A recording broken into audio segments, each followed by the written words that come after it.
Yang disebut dengan orang yang zuhud adalah orang yang dia tidak mencintai harta, walaupun harta ada di depan dia. Kita seringkali berpandangan begini ya, ini seringkali ya pemahaman umum bahwa para nabi itu umumnya miskin hidupnya. Zuhud. Ya, lalu dikatakan bahwa karena itu zuhud merupakan satu tradisi kenabian, tidak punya duit, tidak punya harta. Lalu para imam juga seperti itu. Kita misalnya melihat Rasulullah kadang sampai mengencangkan ikat pinggangnya, bahkan meletakkan batu di perutnya untuk mengganjal rasa lapar. Imam Ali bin Abi Thalib, kisah yang 3 hari berturut-turut puasa, kita semua tahu kisah itu kan. Sehingga tidak makan selama 3 hari. Ini loh Imam Ali bin Abi Thalib, zuhud semacam ini, nggak punya harta. Bajunya kasar, compang-camping. Sayyidah Fatimah Zahra salamullah alaiha, bajunya penuh dengan tambalan menandakan tidak punya apa-apa.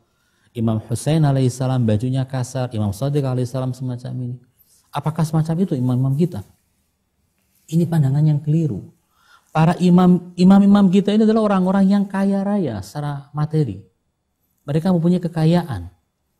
Saya beri contoh misalnya, Imam Husain alaihissalam ketika malam Asyura meminta bertemu dengan Umar bin Sa'ad, pimpinan pasukan Yazid. Pada saat pertemuan Imam Husain mengatakan, wahai Umar bin Sa'ad, kenapa engkau memaksa untuk membunuh aku? Dijawab oleh Umar bin Sa'ad, karena aku dijanjikan kekuasaan di Rai. Kata Imam Husain, engkau tidak pernah akan mendapatkan kekuasaan di Rai. Itu hanya janji saja yang tidak mungkin akan dipenuhi oleh Ibnu Ziyad dan oleh Yazid. Sudah diperingatkan oleh Imam Husain. Lalu kata Umar bin Sa'ad, kalau aku tidak memerangimu wahai Abu Abdillah, maka harta-hartaku yang ada di kota Kufah akan dirampas oleh penguasa. Kata Imam Husain, aku ganti semuanya. Tapi di mana? Di Madinah. Di sini aku nggak bawa apa-apa. Di Madinah aku ganti. Apakah Imam Husain berkata hanya sekedar basa-basi atau memang beliau bisa untuk memberikannya? Ini Imam Maksum yang bicara. Pasti beliau bisa memberikannya. Nah kalau beliau bisa memberikannya, pertanyaannya apa ini yang kata Ibnu Sa'ad akan dirampas oleh penguasa? 1, rumahnya, 2, kebunnya. Kata Imam Husain, akan aku ganti semuanya. Bahkan lebih baik daripada yang kau miliki di Kufah. Dimenangkan bahwa Imam Husain punya. Imam Hasan al-Mujtaba rumahnya terbuka 24 jam menjamu setiap orang yang datang ke kota Madinah yang tidak punya tempat tinggal atau tidak punya perbekalan. Dijamu 24 jam, siapapun orang boleh masuk ke rumahnya.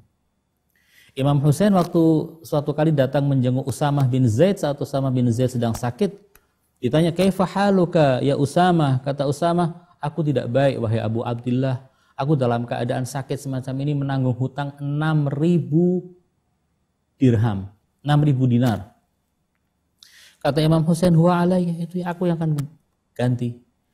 Kata Usamah, "Aku nggak mau aku sakit ini kemudian aku mati menanggung hutang." Kata Imam Husain, "Sekarang saya keluar dari rumah aku bayar." Bukan uang kecil, 6.000 dinar. Ini uang sangat besar. Kalau uang zaman sekarang miliaran.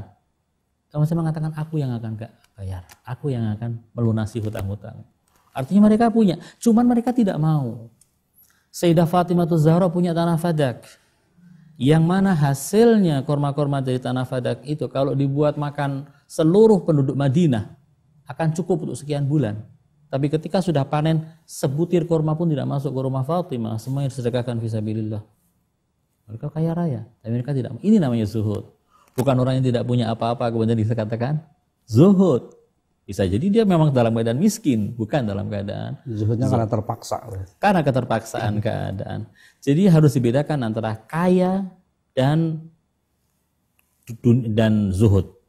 Zuhud tidak selalunya harus miskin. Ya. Kaya tidak selalunya harus tidak zuhud.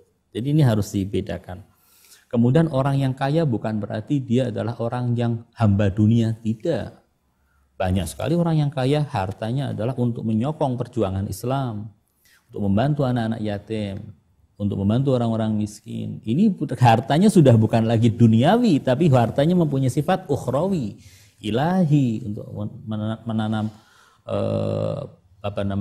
benih-benih yang kelak akan dipanen di akhirat nanti. Harus bedakan antara hal-hal ini.